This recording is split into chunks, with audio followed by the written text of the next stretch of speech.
estiver falando. Se tiverem alguma dúvida, alguma pergunta, podem ir colocando aqui no chat, que a gente vai separando essas dúvidas para a Sofia responder depois, e aí, ao final da fala dela, a gente traz essas questões, tá bom? Sofia, agora sim, a palavra é sua. Obrigada, Heloísa.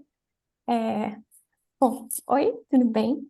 Como a Heloísa falou, meu nome é Sofia, eu sou aluna de doutorado na Rockefeller University e, no geral, na minha pesquisa, no meu doutorado, o tema que me interessa é quais tipos de operações, especialmente operações quantitativas, que cérebros pequenos, especialmente de insetos, podem fazer.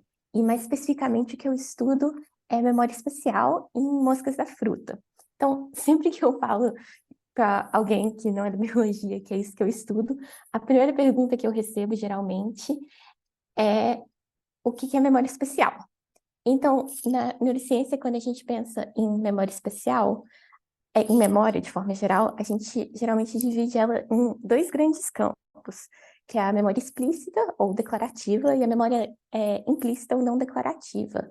E a memória declarativa é geralmente o que a maioria das pessoas pensa quando elas pensam em memória, que são aquelas memórias que, se alguém pergunta para a gente, você lembra disso, que você consegue falar e expressar de forma verbal essa experiência. Então, e dentro disso a gente tem as memórias episódicas, que seriam as memórias de realmente alguma coisa, um evento que ocorreu, por exemplo, você se lembrar que no seu aniversário de 5 anos teve bolo de brigadeiro e você consegue contar isso para alguém. E tem a memória semântica também, que ela é mais uma memória de um conceito, tipo assim, você aprendeu na escola o que é uma célula e você consegue explicar esse conceito quando alguém te pergunta. Mas existe também todo um outro campo de memórias, as memórias não declarativas, que são memórias que a gente não consegue exatamente explicar com precisão, mas é algo que a gente aprendeu ao longo da nossa vida, e se a gente precisa se lembrar daquilo e usar aquilo, a gente consegue fazer isso. E o exemplo clássico de memória não declarativa é o exemplo das memórias motoras, de, por exemplo, quando você aprende a escrever, você aprende, durante um longo processo, a fazer os movimentos e os gestos corretos para escrever cada letra, mas assim, se alguém te perguntar hoje em dia que os músculos da sua mão e quais que são os movimentos do seu braço que você tem que fazer para escrever a letra A, não é que é algo que você é capaz de realmente explicar em detalhes, assim, o que cada músculo de cada dedo seu está fazendo, mas se você precisa, quando você precisa escrever alguma coisa, você consegue fazer aquilo com tranquilidade, é algo que você aprendeu e é uma memória que você consegue utilizar. E a memória especial, ela vive nesse âmbito das memórias não declarativas, ela é essencialmente um senso que você tem do espaço, de onde se encontram os objetos e os lugares no espaço, e que você usa quando você está tentando chegar em algum lugar.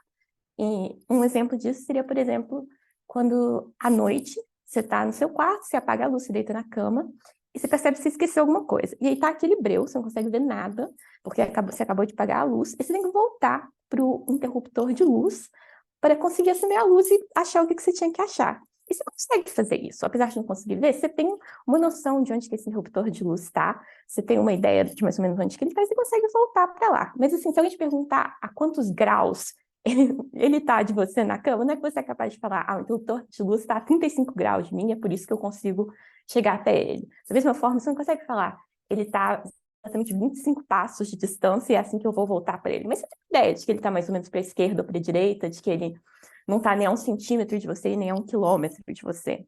Então, é esse tipo de memória que me interessa, que é essa memória de onde que estão os objetos no espaço, e onde que estão os locais no espaço, e como que você usa isso para navegar e realmente chegar nos lugares, e como que o seu cérebro guarda essas memórias. Então, quando eu falo sobre o que eu estudo, a segunda pergunta que eu realmente geralmente recebo é: por que você estuda isso em mosca? Mosca tem cérebro? Dá para realmente estudar esse tipo de coisa? Então, aqui, nesse slide, vocês estão vendo uma árvore filogenética de de todo o reino animal, que talvez vocês se lembrem da aula de biologia. E então aqui tem todos os grupos do que a gente considera animais, e todos esses animais, eles têm células com características que a gente considera células neurais, ou seja, a gente pode dizer que todos os animais têm neurônios. Mas nem todos os animais a gente considera que eles têm cérebro, especificamente. Especialmente esses animais que a gente considera mais basais, que seriam as esponjas do mar e as águas-vivas, que são os animais que a gente diz que tem simetria radial, porque eles têm essencialmente múltiplos eixos que passam através do corpo deles, e as partes do corpo deles meio que se repetem ao longo desses eixos. Eles não têm exatamente o que a gente chamaria de um cérebro, eles têm mais o que a gente chama de uma rede neural difusa. Ou seja, eles têm múltiplos neurônios, esses neurônios, eles conseguem conversar entre si, mas eles não são concentrados em uma parte do corpo especializada para aquilo, de uma forma que a gente poderia realmente reconhecer como um cérebro. Mas quase todos os outros animais, eles têm sim algo que a gente poderia chamar de cérebro. Então, a gente tem esse grande grupo de animais que a gente chama de animais de simetria bilateral, que inclui os artrópodes, ou seja, as aranhas, os insetos, e também inclui todos os vertebrados, inclusive os seres humanos, e que são animais que têm um eixo único que passa através do corpo, que divide o corpo em duas partes simétricas, que é basicamente a esquerda e a direita, e todos esses animais têm um grupo de neurônios concentrados na parte do corpo que passa a ser a cabeça, que a gente considera como um cérebro. E ele tem formas diferentes, em grupos diferentes, mas tem sempre essa concentração maior de neurônios especializada nessa parte que a gente já chama de cérebro. E eles vão ter também uma série de módulos neurais mais repetitivos, que a gente vai chamar da medula espinhal, que geralmente tem funções mais motoras e sensoriais. Então, os insetos, eles têm sim cérebro, e além disso, a gente acha que todos esses animais bilaterais, o cérebro deles veio de um único ancestral comum que já tinha um cérebro. Então, a gente acha que tanto que o cérebro dos insetos quanto dos vertebrados e dos seres humanos, eles, na verdade, descendem do mesmo cérebro original nesse ancestral comum. Então, tudo bem. As moscas, elas têm cérebro, mas as moscas e os insetos, de forma geral, eles têm memória espacial, dá para estudar isso.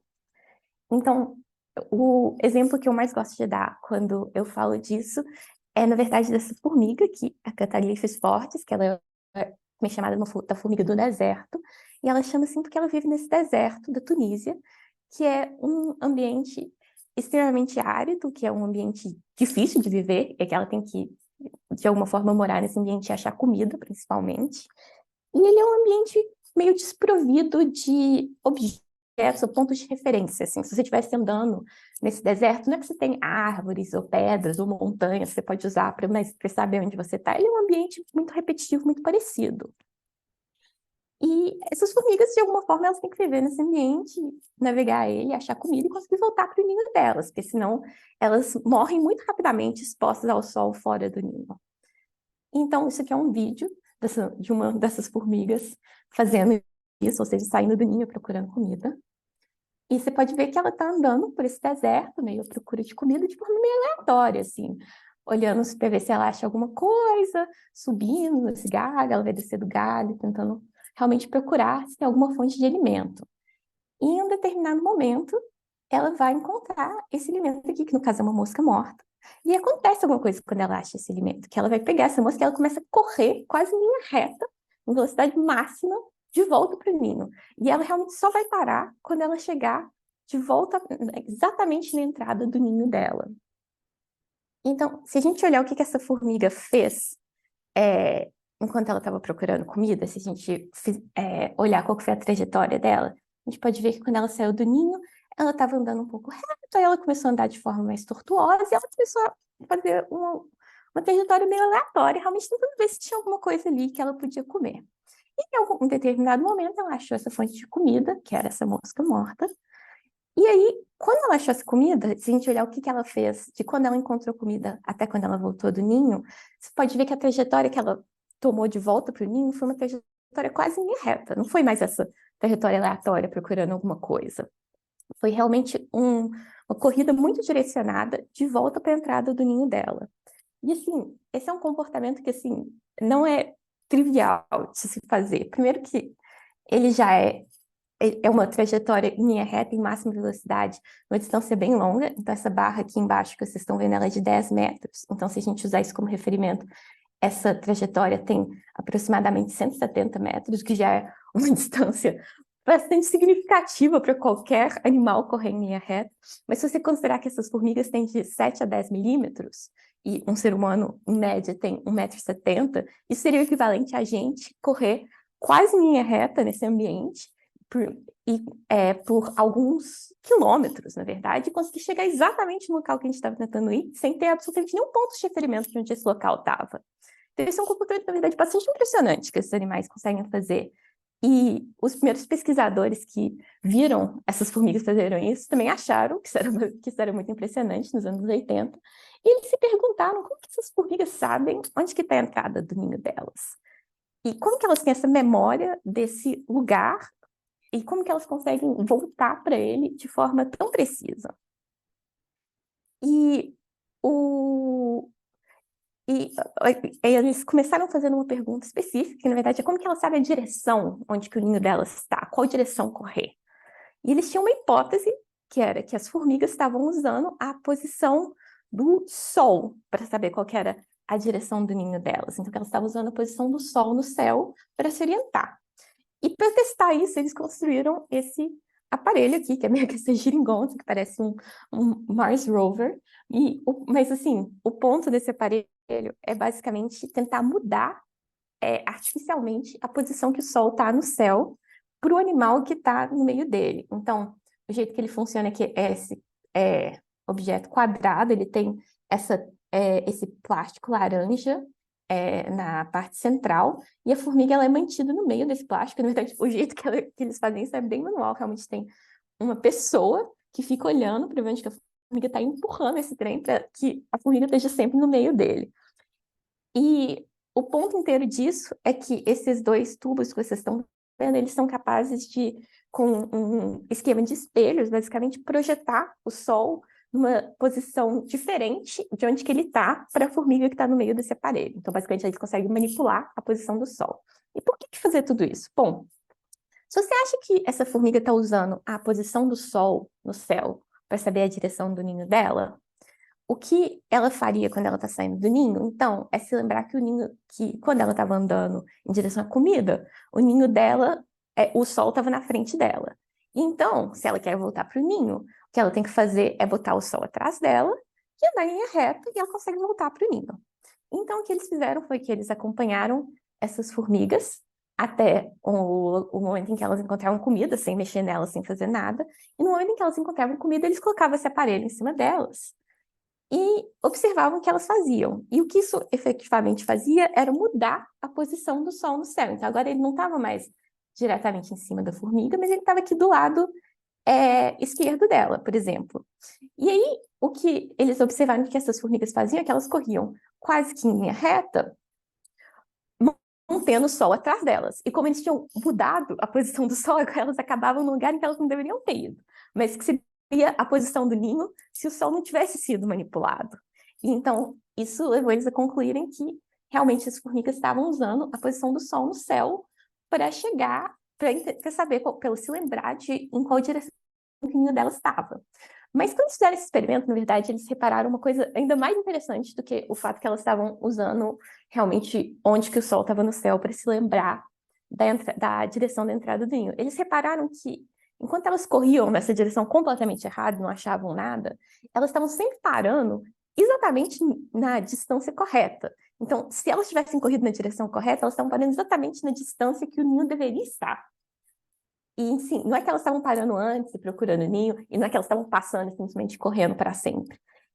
Isso fez com que eles percebessem que, na verdade, suas formigas pareciam que elas também sabiam qual a distância que o ninho delas estava. E eles acharam esse comportamento ainda mais impressionante, porque não tinha nenhuma hipótese clara de como que elas estariam fazendo isso. E por muitos anos, na verdade, essa pergunta ficou em aberto, e eles não sabiam o que elas estavam usando para saber a distância. Então, até que no começo dos anos 2000, teve um aluno de doutorado nesse grupo que teve uma ideia.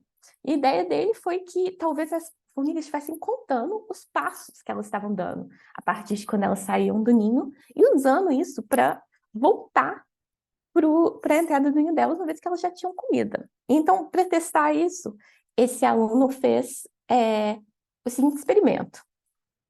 Ele deixou as formigas irem até a comida de forma normal, de novo, e até acompanhou elas até elas encontrarem comida. E uma vez que elas tinham encontrado comida, ele fez duas manipulações, né?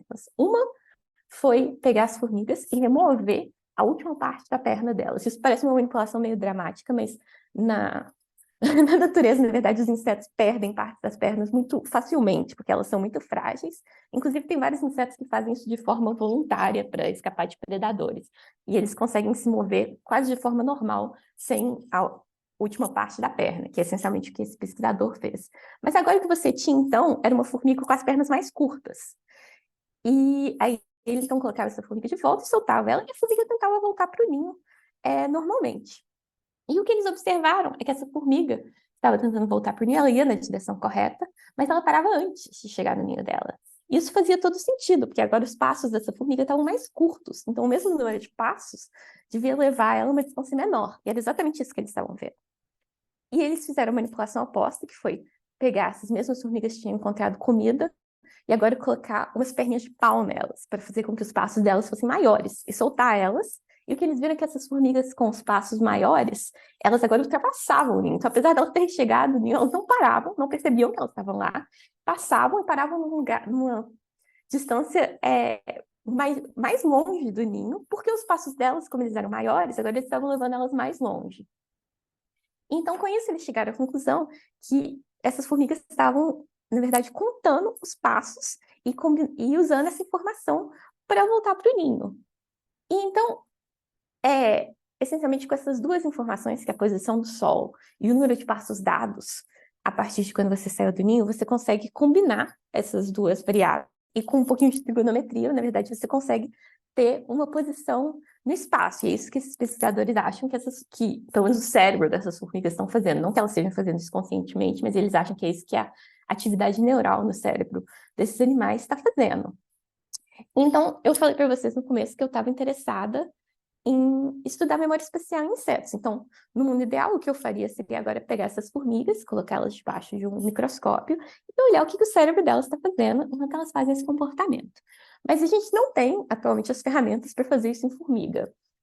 Então, não dá para fazer isso simplesmente nesses animais. Mas tem um outro inseto que a gente tem, sim, as ferramentas para estudar a atividade neural neles. Esse inseto é a mosca da fruta. E eles são evolutivamente próximos das formigas, e o cérebro deles é bem parecido e tem estruturas muito parecidas, e a gente acha que a gente descobrir o cérebro das moscas provavelmente é sim aplicável às formigas, mas há mais ou menos uns 120 anos atrás, alguém pegou essas moscas e transformou elas num modelo genético. E o que isso quer dizer, então, é que a gente hoje em dia tem algumas milhares de linhagens de moscas geneticamente modificadas, e a gente consegue expressar quase qualquer coisa que a gente quiser em quase qualquer célula neural que a gente quiser. Então, aqui, se a gente tiver essa mosca, isso aqui é como que se parece o cérebro de uma mosca, isso aqui é o cérebro propriamente dito, isso aqui seria o que a gente pensaria como uma medula espinhal, e aqui isso aqui é o cérebro de uma mosca geneticamente modificada, em que tudo em roxo que você está vendo são todos os neurônios desse animal, e em verde você está vendo um único neurônio que está expressando uma proteína de cor verde. E essa mosca, então, foi manipulada para que esse único neurônio fosse pintado com essa cor.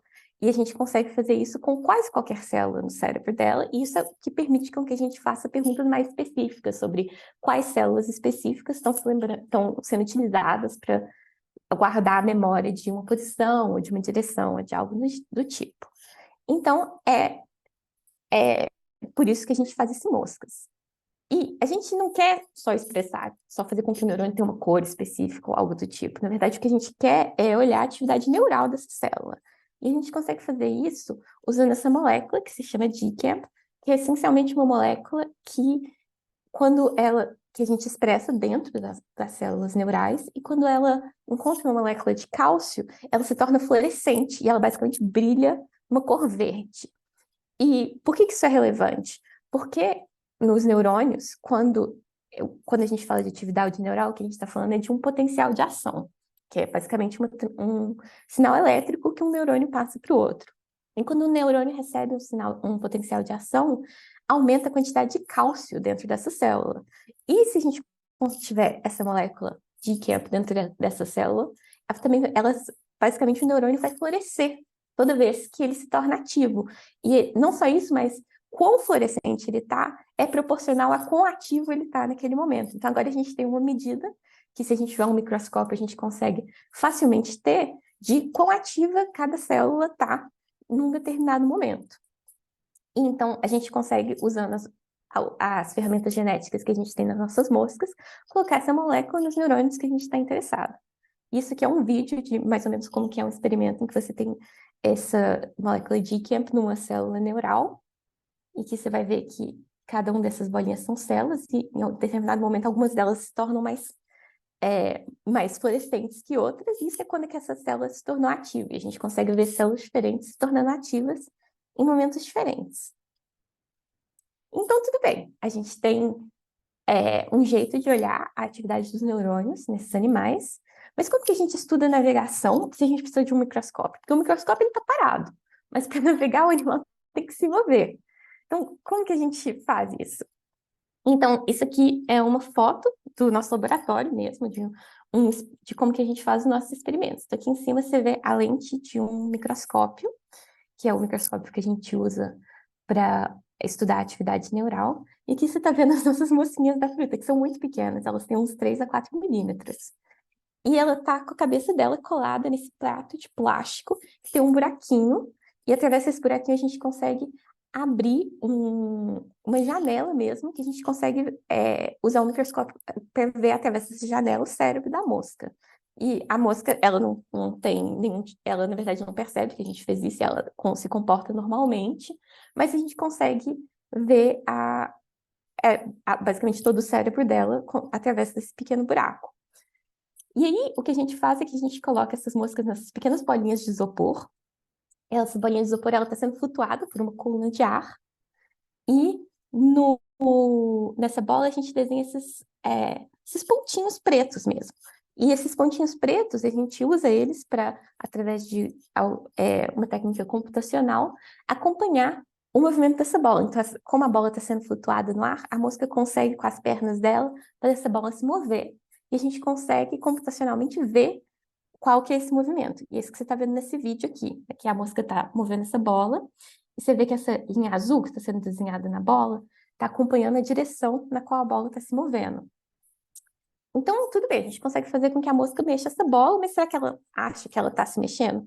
Bom, é por isso que vocês estão vendo essa tela na frente dela. E essa tela, ela é um display que permite com que a gente mostre qualquer tipo de cena visual para essas moscas. E como a gente sabe a direção na qual ela está mexendo a bola, a gente basicamente sabe a direção na qual ela queria estar se movendo. Isso permite com que a gente faça que essa display visual que a gente está apresentando para ela se mexa de acordo com o que estaria acontecendo se ela estivesse se movendo no mundo real.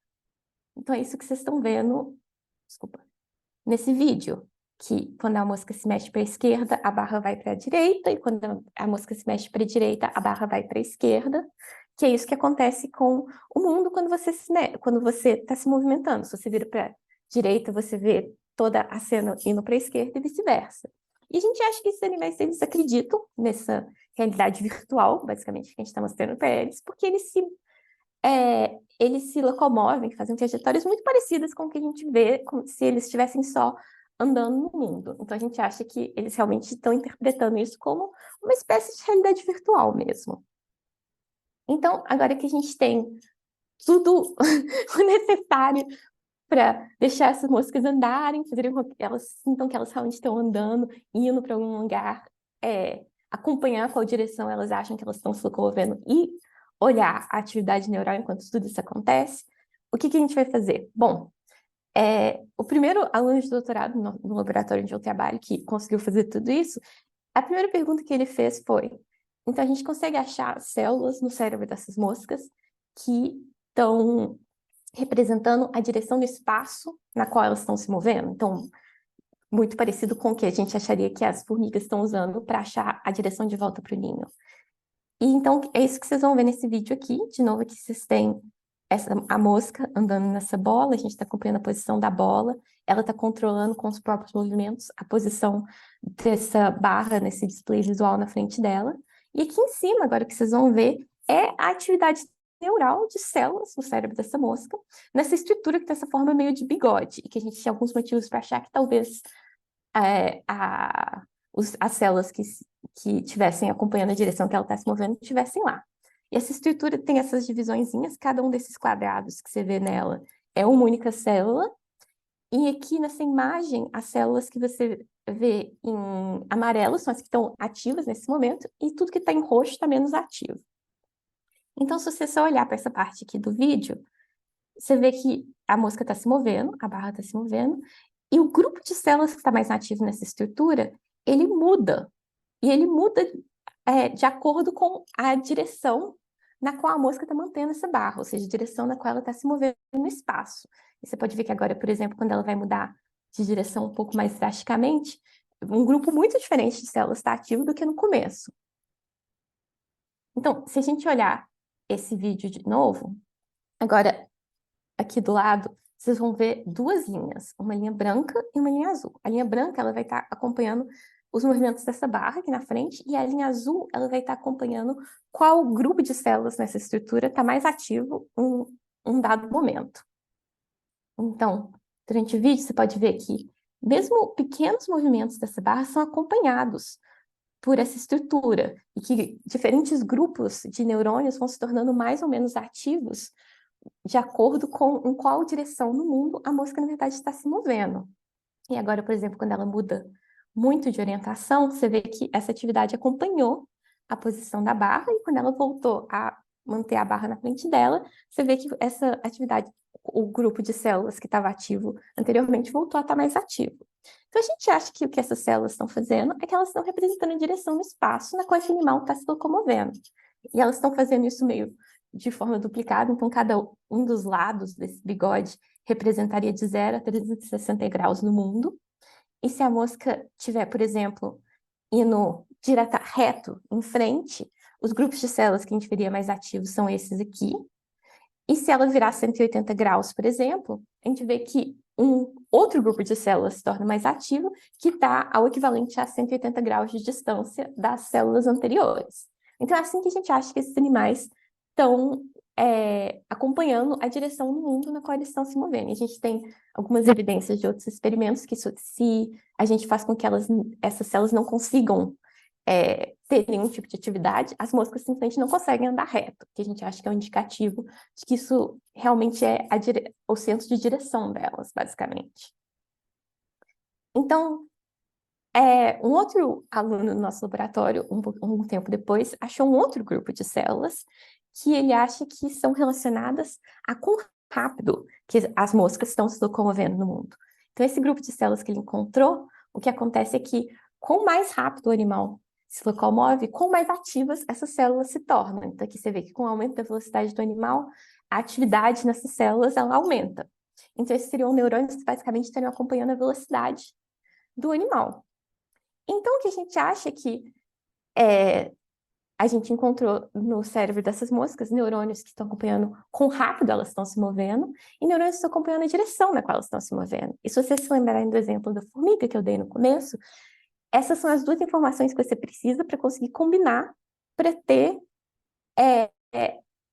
para conseguir ter uma memória de uma posição no espaço. E é basicamente isso que eu e uma outra aluna no laboratório estudamos. A gente está tentando achar os neurônios que estão fazendo essa operação e que estão carregando essa memória de onde que estão lugares no espaço. E então, mais ou menos onde que esse lugar onde está a nossa pesquisa, isso que a gente está no momento procurando. E a gente acha que, como os cérebros das moscas e das formigas, eles são evolutivamente próximos, a gente acha que as respostas que a gente encontrar nas moscas provavelmente vão... A gente sabe que essas células existem também nas formigas, e a gente acha que elas têm uma função muito parecida.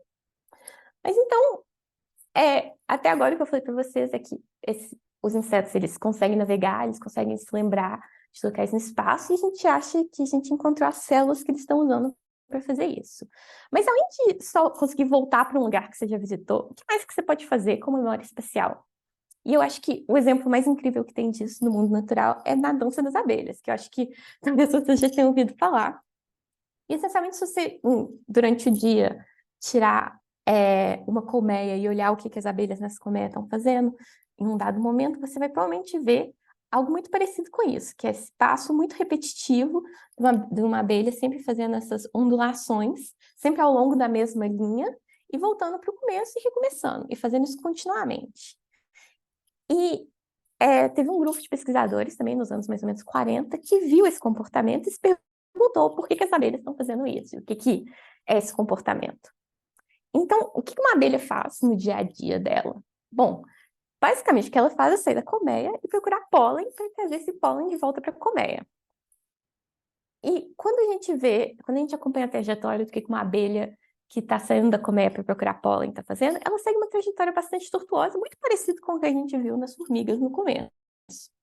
Mas uma vez que ela visita uma flor e ela encontrou pólen e ela quer voltar para o ninho, agora ela segue uma trajetória quase reta. Então esse comportamento ele é muito parecido com o das formigas e esse grupo mostrou que elas usam informações muito similares, que elas estão usando também a posição do sol para saber a posição do ninho, mas que agora elas não estão contando os passos, porque elas estão voando, mas que elas estão usando tanto que elas voaram para estimar quão longe elas estão do ninho delas, elas conseguem voltar diretamente para esse ninho. Mas o mais para essa colmeia. Mas o mais interessante acontece, na verdade, quando elas chegam na colmeia. Porque as abelhas que a gente vê fazendo essa dança, que é a dança das abelhas, são essas abelhas que acabaram de voltar dessas visitas de pólen. E então, são, na verdade, as abelhas que acabaram de voltar para a colmeia que estão fazendo essa dancinha, esse passo repetitivo. E o que essa dança... Então, quando os pesquisadores perceberam isso, eles perguntaram, bom, o que essa dança é e por que essas abelhas que acabaram de voltar de uma flor e de coletar pólen de uma flor estão fazendo isso. Bom, essa dança, ela consiste nesse passo repetitivo, dessas ondulações, sempre ao longo exatamente da mesma linha. Se você desenhar uma linha no chão, a abelha vai sempre voltar para o começo dessa linha e recomeçar. E a quantidade de tempo que ela passa fazendo essas ondulações é também extremamente repetitivo, extremamente característico de uma dança específica. Então, o que os cientistas que estudaram essa dança perceberam é que o ângulo que essa linha na qual as ondulações são feitas em relação ao Sol, ele era exatamente o mesmo ângulo do qual a flor que essa abelha tinha acabado de vir estava também em relação ao Sol. Então, se você simplesmente olhasse o ângulo no qual essa abelha estava fazendo essas ondulações, você conseguia ir no mundo real e, andando nessa direção, achar a flor da qual ela tinha acabado de vir. Mas, para além disso, a duração do período de ondulações, ela era proporcional à distância na qual essa flor estava da colmeia. Então, se a abelha fizesse essas ondulações por 1 segundo, você provavelmente ia achar a flor da qual ela estava vivendo a mais ou menos 1 quilômetro de distância e assim em diante. Se durasse 2 segundos, a flor estava a 2 quilômetros e assim, então, ela, na verdade, a gente conseguia, com essa dança, reconstruir exatamente a direção e a distância na qual uma flor estava, e na qual a abelha que estava fazendo essa dança tinha encontrado uma flor. Mas eu acho que, então assim, isso por si eu já acho um comportamento bastante interessante, porque essencialmente é um animal conseguindo expressar uma memória que ele tem de um lugar que ele acabou de visitar, mas eu acho que a coisa mais interessante, na verdade, é que não é só que a gente consegue olhar para essa dança e achar a flor de onde essa abelha veio. As outras abelhas que estavam ali em volta daquela dança, interagindo com essa dança, se você olhar o que elas fazem quando elas saem da colmeia logo após interagir com aquela abelha, elas, na verdade, estão indo para a mesma flor de onde essa abelha veio. E elas não estão mais indo dessa forma tortuosa, meio procurando onde que ela está, mas elas conseguem voltar ir para essa flor quase em linha reta. E isso é muito impressionante, porque, essencialmente, elas estão conseguindo encontrar um objeto no mundo que elas nunca visitaram antes, simplesmente por ter interagido com essa abelha que estava expressando, na forma de uma dança, a posição onde esse objeto estava. Isso, na verdade, é muito parecido com o que a gente faz quando a gente precisa ir em algum lugar que a gente nunca foi antes, alguém explica para a gente como chegar lá. E a gente consegue, através de uma forma de comunicação, entender onde que um objeto está no espaço e depois usar essa memória que a gente formou durante essa comunicação para chegar nesse lugar. Então, se vocês se lembrarem de duas coisas dessa apresentação hoje, eu espero que vocês se lembrem que os insetos, eles têm sim cérebro, eles têm memória espacial, e que eles conseguem usar essa memória espacial em comportamentos extremamente complexos, e que a gente está começando a entender quais são as bases neurais e quais são as células que estão permitindo com que eles façam esses comportamentos, estudando isso nas músicas da fruta. E é isso. Muito interessante, Sofia. Interessantíssimo. Quem tiver perguntas pode fazer, né? Fique à vontade. Eu vi que algumas pessoas chegaram depois, Sofia, que a gente já tinha apresentado você. Então, só para reforçar, né? Esse é o evento do NELC, sobre a coordenação da professora Lúcia Ferrari, que nos assiste, né? Com a colaboração minha e da Heloísa, nossa estudante, que te apresentou.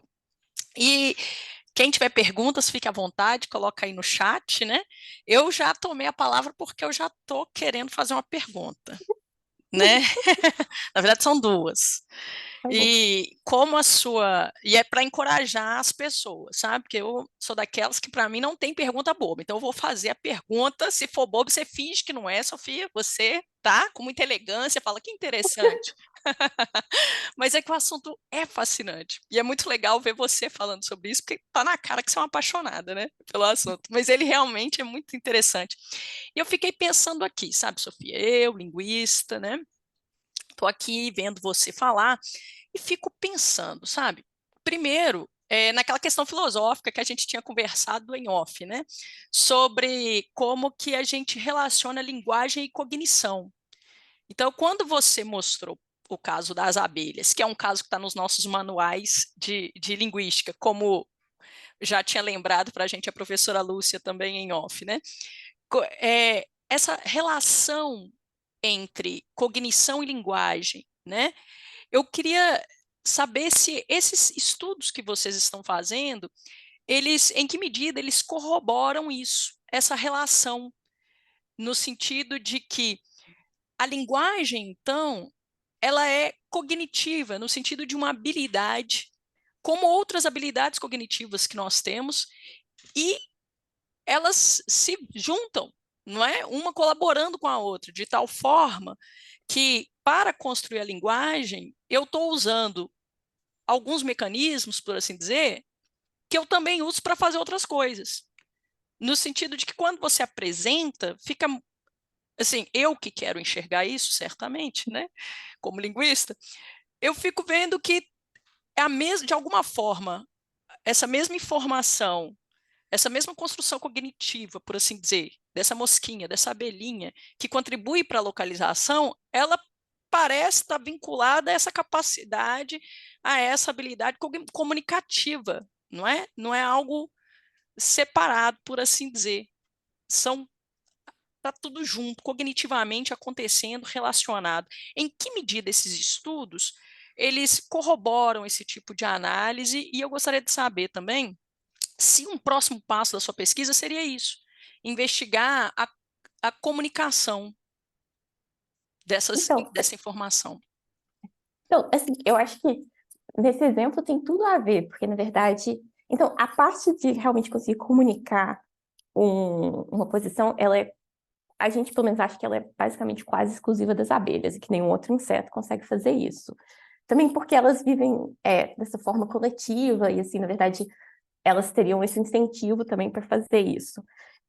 Tem alguns indicativos de que talvez as formigas façam uma coisa parecida, mas certamente as moscas não fazem isso. Mas, assim, eu acho que tem tudo a ver, porque o que a gente acha é que essa dança das abelhas, a gente acha que ela evoluiu de um comportamento de navegação. Então, na verdade, a gente acha que existe um comportamento de navegação que todos os insetos fazem, que quando eles encontram um pouquinho de comida, mas eles querem achar mais comida, eles começam a fazer círculos em volta dessa comida. E a ideia é que eles têm algum tipo de expectativa que, se eles acharam um pouquinho de comida ali, provavelmente tem mais comida em volta, e eles começam a rodear esse lugar. E, assim, as moscas fazem isso, as formigas fazem isso, todo mundo faz isso. E a ideia de como que a dança das abelhas evoluiu é que elas cooptaram esse comportamento, que era um comportamento de navegação, e ele deixou de ser um comportamento de navegação e se tornou um comportamento de comunicação. Mas como ele era baseado numa memória espacial, esse componente espacial ele já estava ali, porque, na verdade, o animal estava tentando voltar para um lugar. E aí é assim que, na verdade, você evolui esse comportamento de comunicar uma oposição. Na verdade, é através de realmente o animal tá tentando voltar para um lugar, e aí você tem esse nível, essa abstração, que, na verdade, você para de tentar voltar para aquele lugar, mas você consegue ainda... Mas você tem já essa preexistência dessa associação entre o movimento e a memória, que aí se torna essa capacidade comunicativa, e aí tem esse elemento ainda ulterior, que eu acho que é a parte mais interessante para mim, pelo menos, que é um animal não ter feito nada motor, mas assistir interagir com isso e conseguir formar essa memória. E eu acho, as pessoas também acham que um dos motivos pelos quais não é que as abelhas que estão assistindo a dança, elas simplesmente ficam paradas, tipo, assistindo como se a gente assiste, tipo, uma peça, alguma coisa assim. Elas, na verdade, interagem, meio que seguem a abelha, e tem ideias que, na verdade, isso realmente ajuda elas a conseguir interagir de forma motora com aquele comportamento, e é isso que meio que faz com que elas consigam se lembrar daquilo. Mas eu acho que tem tudo a ver, porque, na verdade, é um comportamento que ele veio dessa capacidade cognitiva de você se lembrar daquilo, e aí você meio que coopta algo que você estava fazendo para conseguir voltar para um lugar, e ele vira esse comportamento de comunicação, assim. Agora, a gente pessoalmente não está estudando isso em moscas, porque a gente não acha que as moscas têm isso. A gente não acha que elas estão tentando comunicar, pelo menos, esse tipo de informação. Assim, porque as abelhas e as formigas, elas estão de um grupo específico de insetos que vivem em comunidade, né? Nessas comunidades sociais, e para elas faz todo sentido conseguir comunicar uma série de informações para as outras abelhas e formigas nessas comunidades, mas as moscas, elas têm alguns tipos de comunicação, mas não esse. Um tipo de comunicação que outras pessoas estudam, que é interessante, sim, em moscas, é que quando um macho e uma fêmea quando um macho encontra uma fêmea que quer cortejar a fêmea, o que ele faz é que ele segue ela, também numa espécie de uma dancinha, e ele bate as asas numa frequência que produz uma música. E a gente acha que essa música, a fêmea é de alguma forma capaz usa ela para julgar se ela quer se acasalar com esse macho ou não. E aí, nesse sentido, tem pessoas estudando isso sim, mas é também parecido, que é esse comportamento. Eu acho que nos insetos, quando a gente vê esses tipos de comunicação, eles sempre têm esse componente de ser tanto uma coisa motora, quanto uma coisa auditiva e quanto uma coisa cognitiva. Está tudo meio junto ali. E é assim que acontece um pouco a comunicação. E é isso que eu acho assim, bem interessante, né? Várias manifestações, né? A Elo, não sei se ela quer continuar, Elo, quer mencionar alguma coisa? Opa, acho que a Elo caiu. Olha, várias manifestações aqui, tá? O Ivan falando, te parabenizando, a professora Lúcia também, falando excelente. O Ivan, ele pediu para você, se você puder, explicar novamente os tipos de memória que você explicou no início da apresentação. Uhum.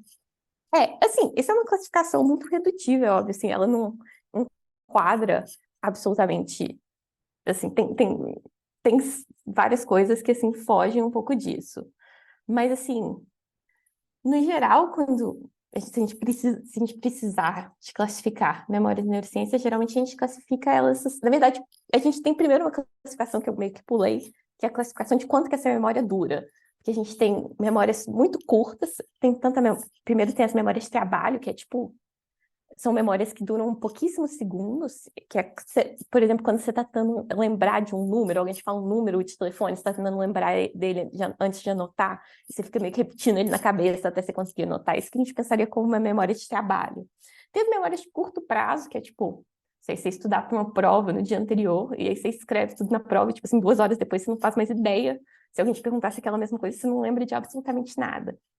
E aí tem as memórias de longo prazo, que são os tipos de memória do qual eu estava falando, e são essas memórias realmente mais duradouras, que você ainda consegue acessar depois de vários meses, ou mesmo vários anos.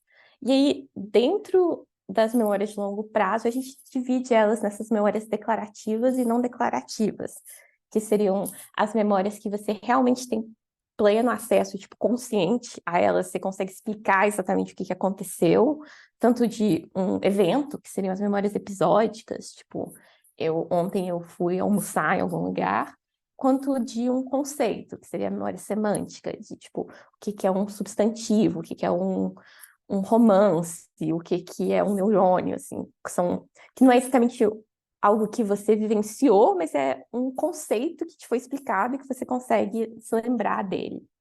E tem todo o mundo das memórias não declarativas. E aí, nas memórias não declarativas, a gente tem várias, na verdade. Tem a memória motora, procedimental, que é realmente essa memória muscular, assim, que você usa quando você aprende um esporte, quando você aprende a escrever, quando você aprende a fazer qualquer movimento motor fino. Tem as memórias especiais, que são relacionadas ao que eu estava falando hoje, e tem toda uma outra série de memórias que tem muito a ver com o sistema sensorial, assim, tem as memórias olfativas, de tipo, você sentir um cheiro e aquele cheiro te lembrar de alguma coisa, e aí ele te traz uma memória episódica, mas a memória do cheiro, propriamente dita, ela é mais pensada como uma memória não declarativa, assim, porque não é que você consegue expressar exatamente qual que é a composição química daquilo ali, mas você tem uma associação com aquele cheiro.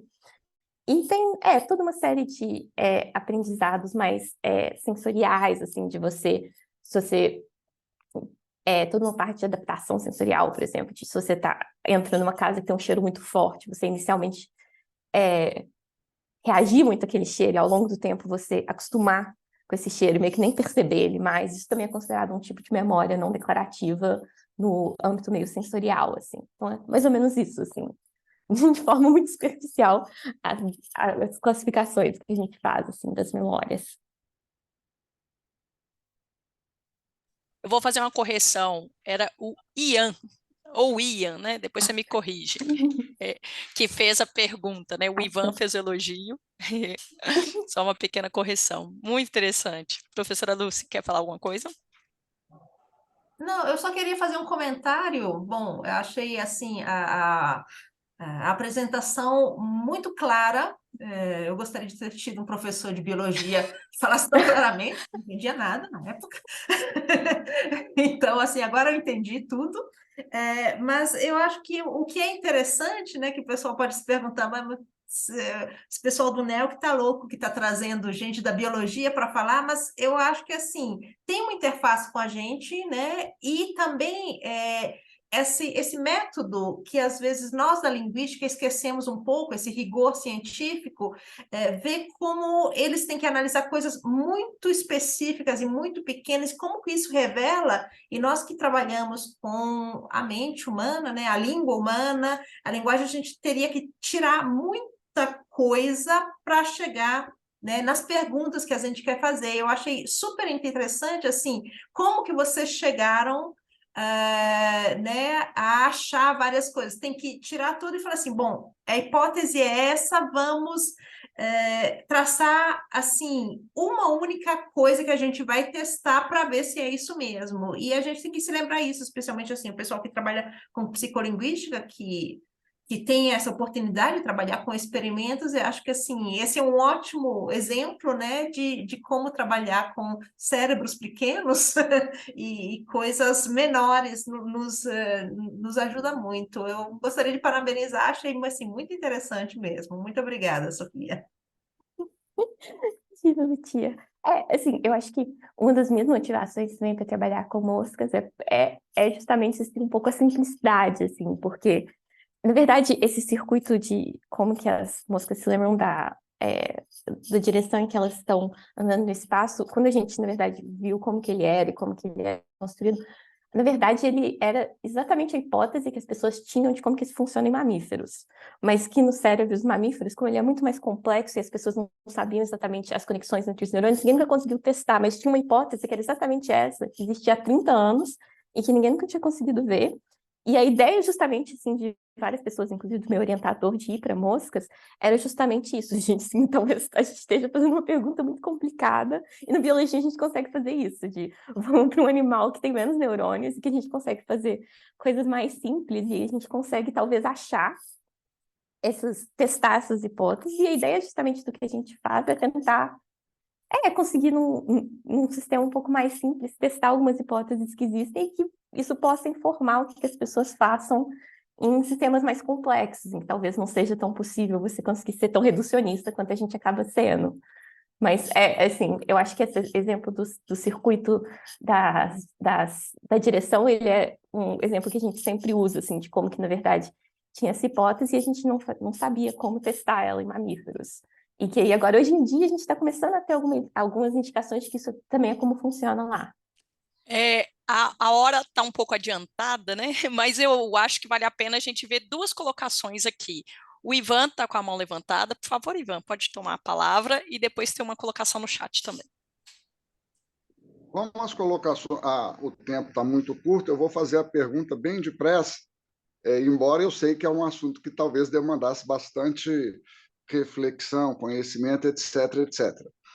Sobre essa diferença entre memória descritiva e memória não descritiva.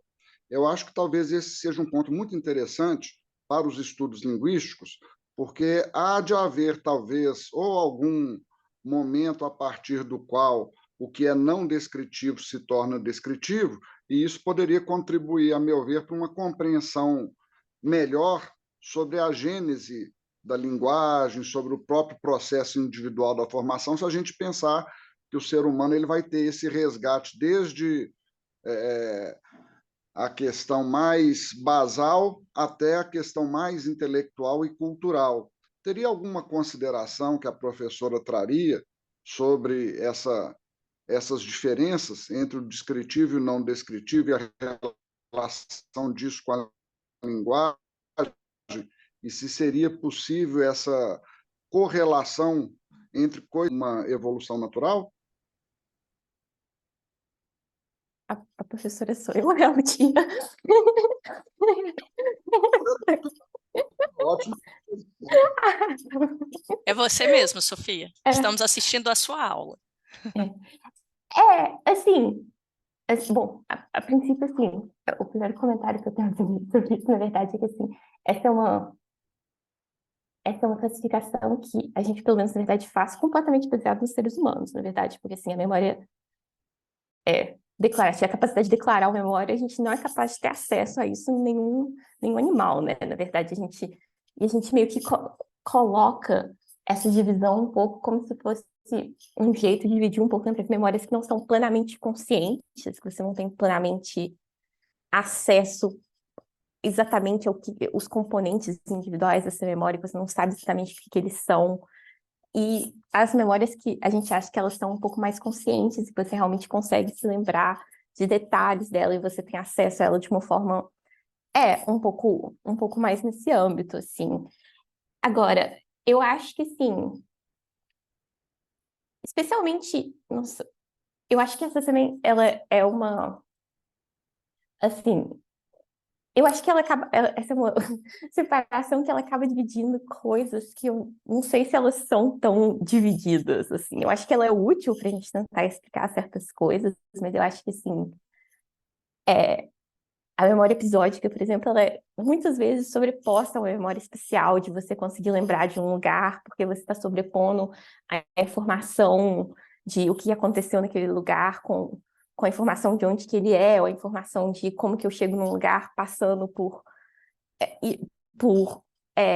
passando por um lugar onde aconteceu alguma coisa, e assim, não é muito claro de que no cérebro, propriamente dito, eu diria que essas memórias, na verdade, elas são separadas dessa forma. E eu acho que a ideia que a gente tem é que as memórias que a gente chama de não declarativas, elas provavelmente são as memórias mais basais, e que a gente encontra em quase todos os animais, e que, de certa forma, que a gente considera as memórias declarativas, elas são um pouco construídas em cima disso, como no exemplo da dança das abelhas, em que você, na verdade, usa uma memória espacial para construir uma forma de comunicação em cima disso. Então, eu acho que, assim, a ideia que a gente teria um pouco na biologia seria essa, assim, de que os circuitos, eles, de memória, eles muito se originam, assim, dessas memórias não declarativas, e que são mais basais, e que são as coisas que todos os animais têm que fazer, e que isso é um pouco a base em cima do qual a gente constrói todo o resto, mas que provavelmente tem muitas semelhanças e muitas interações nas memórias declarativas com esses outros tipos de memórias, porque meio que a base em cima da qual a gente construiu as outras, assim, eu acho que isso seria um pouco a ideia que a gente tem, pelo menos na biologia, de como que essas duas coisas se relacionam, de como que a gente poderia pensar em o que tem em comum, ou de como que uma coisa leva na outra, assim. Eu acho que... E, assim, certamente nos insetos a gente pensa muito sobre isso, sobre como que tudo tem que vir de algumas habilidades muito, muito, assim, basais, assim, que esses animais tinham e que eles conseguiram elaborar em cima disso, assim. E eu acho que uma coisa interessante na memória especial é que a gente tem uma hipótese que a gente acha que, na verdade, a concentração de neurônios para se tornar no cérebro, ele vem da necessidade dos animais se locomoverem de forma direcionada e de escaparem de predadores. E a gente acha que o cérebro, na verdade, ele evolui muito nesse sentido e que talvez as memórias espaciais sejam algumas das mais basais, assim, que a gente tem, que elas sejam a base de como que outras coisas são construídas. Que essa ideia de você combinar... A gente tem essa ideia nas memórias espaciais que você combina velocidade e direção em vetores, que na verdade você usa meio que esses vetores, que seriam uma quantidade espacial que tem uma direção e um comprimento, para fazer operações.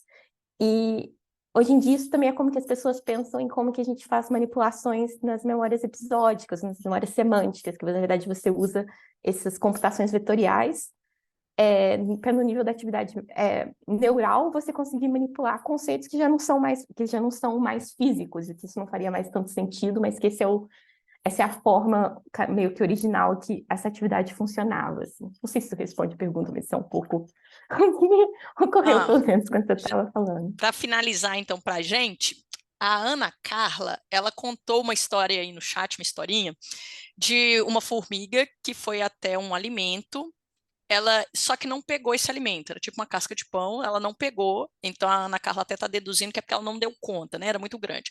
E aí ela vai e volta com uma turma. Só que nesse vídeo, um homem tira esse alimento e aí parece que as formigas ficam perdidas. E aí o homem brinca que ela pagou de mentirosa, né, para as colegas. Só que aí ela está perguntando se pode deduzir, por exemplo, que as formigas, elas pelo cheiro, elas conseguem identificar que haveria ali um alimento antes? Não, com certeza, assim, as formigas cheiram muito bem, elas têm, a maior parte do cérebro delas, na verdade, é dedicada ao cheiro, as moscas, a maior parte é dedicada à visão, mas nas formigas é o cheiro, elas têm mais de 500 tipos de receptores diferentes para cheiros diferentes, elas com certeza conseguiram cheirar aquilo, e na verdade, assim, eu pulei um pouco essa parte, por causa de tempo, mas, assim, as formigas do deserto, elas fazem esse comportamento especial muito claro, mas a maioria das formigas, elas têm um comportamento especial muito baseado em deposição de hormônios, na verdade. Elas colocam hormônios, que são os hormônios da trilha, e elas, na verdade, conseguem seguir esses hormônios também para se encontrar, e é meio quando isso der errado que elas usam as memórias espaciais propriamente ditas.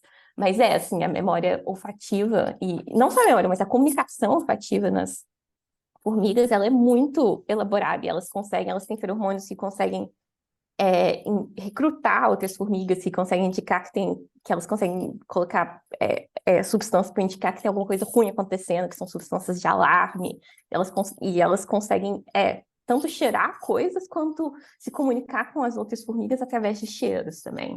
Então, pode ficar tranquila, Ana, ela não se ficou, né? Não ofendeu a honra da formiga. Vai lá e posta no vídeo, mostra para a pessoa também que ela estava muito enganada. Muito. E a Laís pediu uma indicação de um livro. O Ian já deu uma indicação aqui do livro 100 bilhões de neurônios para poder explicar a questão das memórias. Você tem mais alguma indicação, Sofia? Para a gente fechar com uma indicação sua? Sobre memória, esses conceitos de memória? Sobre esses conceitos de memória. Esse livro, na verdade, é muito bom. Eu li ele ano passado. O Ele é um livro bom que o livro. Ian indicou. O livro que o Ian indicou, ele é muito bom. E, bom, tem na verdade, que foi o livro que meio que me fez interessar sobre tudo isso, que chama... Em inglês ele chama Curious Naturalist, deve ser o naturalista curioso, alguma coisa assim. E ele é o livro do primeiro pesquisador que resolveu estudar memórias de forma etológica em animais, assim. E ele conta dos primeiros assim, experimentos que ele fez para tentar mostrar como que isso funcionava. E é bem divertido, porque assim, é meio ele contando assim, das férias dele, de como que ele começou a se interessar, vendo os animais fazendo coisas, mas ele explica também esses conceitos, assim. E assim, é um dos livros assim, básicos da biologia que todo mundo lê. Ótimo. Gente, vamos encerrando por aqui, né? Agradecer muito a presença de todos vocês, a participação muito enriquecedora, né? Que enriqueceu a excelente exposição da professora Sofia. Até eu vou te chamar de professora, é porque a Sofia é doutoranda, gente. Mas a Sofia já foi aqui por aclamação, o Ian também falando da sua didática, inclusive, viu? Então, assim, muito obrigado por todos presentes, muito obrigada a você, Sofia, pela sua clareza, realmente, né? Sua generosidade em compartilhar com a gente um conhecimento complexo e para nós da linguística, às vezes pouco acessível, né? Você tornou isso mais fácil para a gente. Pela participação das pessoas, a gente vê que várias conexões aqui começaram a surgir, né? E esse é o objetivo do Polifonia, coordenado pela professora Lúcia, quanto com a nossa colaboração, minha e da Elô. Elô, você está por aí para dar um tchauzinho para todo mundo? Estou aqui, quero agradecer a Sofia, realmente foi incrível. O que eu falei na reunião passada também vale para essa reunião. Os encontros da polifonia valem muito como um start, né? Para a gente pensar em áreas de interesse que a gente pode estudar, além do que a gente já estuda. Pessoal, eu não sei se vocês viram, deixei aí no chat o link da lista de presença. Nós emitiremos o certificado, nós faremos a solicitação de emissão de certificado. A gente ainda não sabe o prazo que isso pode ocorrer, né, Geisa? Mas são Mas poucos assim que dias, estiver costuma ser pronto, bem rápido, né? sim, assim que estiver pronto, a gente entra em contato com vocês por e-mail. E agradecer a Sofia, foi incrível, perfeito, parabéns Obrigada pela pelo dinâmica. convite, gente. Foi um prazer. Professora Lúcia? Bom, eu primeiramente agradeço a Sofia, realmente foi muito bom. Sofia, aqui todo mundo está falando que você é professora, então a gente vai te chamar de professora daqui para frente, se Aclamação. você queira ou não, né? E agradeço também a Adriana, porque está me ajudando demais. Adriana, desculpa. A Geisa, porque tem escrito Adriana. A Geisa, que está aqui e está colaborando demais com polifonia, e se ela topar, a gente continua com a colaboração. Heloísa, parabéns pelas redes sociais, pela divulgação e tudo. Achei muito, muito legal, tá? Agradeço a todos vocês pela presença, vocês que fazem a importância desse nosso meio, desse nosso momento de divulgação, tá? Obrigada a todos. Obrigada a todos, então, gente. Até a próxima, hein?